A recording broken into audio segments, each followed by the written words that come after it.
Welcome back, viewers, to the channel. This is my handy 5-minute guide to the 35mm single lens reflex camera.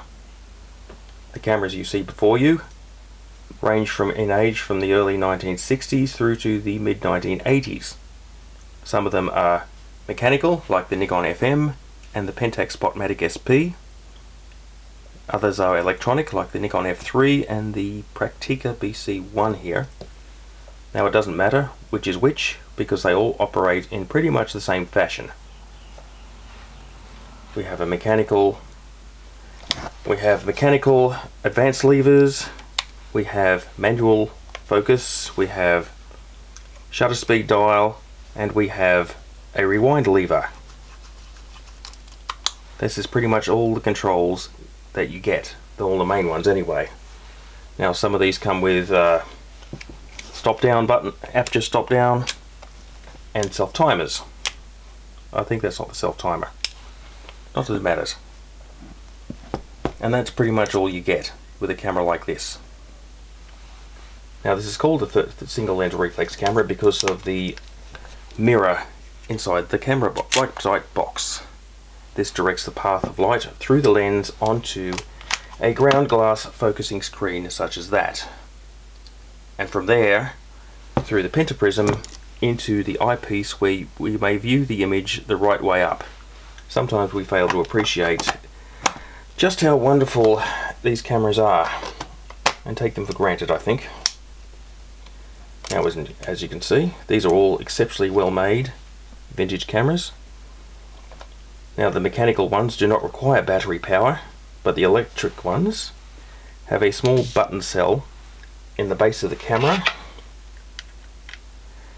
that we can access through use of a coin.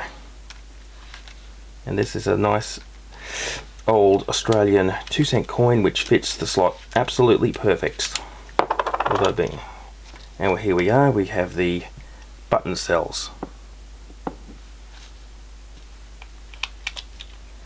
And that is all you need to power the camera, and they will last years at a time. They don't need to keep recharging like your DSLRs.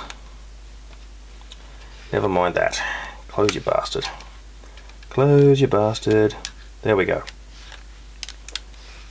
And close. I should have had that prepared.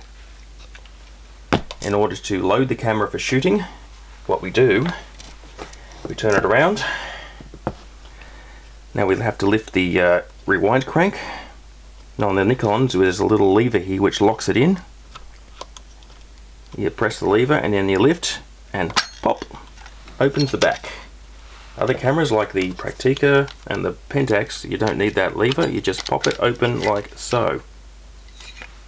And while we're here, I'll show you the difference in the shutters. The Praktica here has a metal vertical travelling shutter.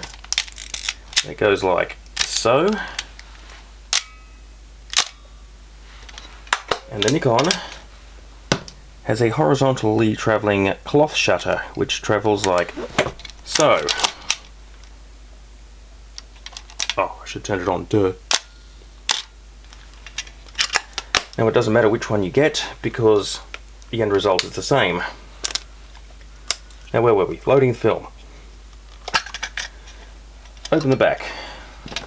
We take our roll of film. In this case we have a roll of T-Max 3200. Lovely black and white arty grainy film which I love. We load the camera like so. We put the leader of the film into the sprocket eventually. These things would be a bit tricky to load. Try doing it in the wedding. That's the wrong way out, I wonder. Try doing this in a wedding when the bride and groom are about to exchange rings and you're trying to stuff a load of film in the camera. I did that back in the day before digital. Okay, we wind on the leader like so. One is enough. Close it up. And we wind on. 2 until we have the frame counter reaches 0, and we are ready. Now the camera's ready to shoot. Oh wait, I have to set the ISO on the dial. There we go, we've got to find 3200 like so. I think that's 3200, so we have set the ISO counter correctly so that the meter inside the camera will read correctly when we use it. Now the meter works in these cameras with either a match needle system, which is like a needle on the left or the right side of the frame. Even straight across usually means they're exposed correctly. Up is over, down is under, and that's how it usually works. Or in this case we have an electronic LED system, but it works the same. And there you go.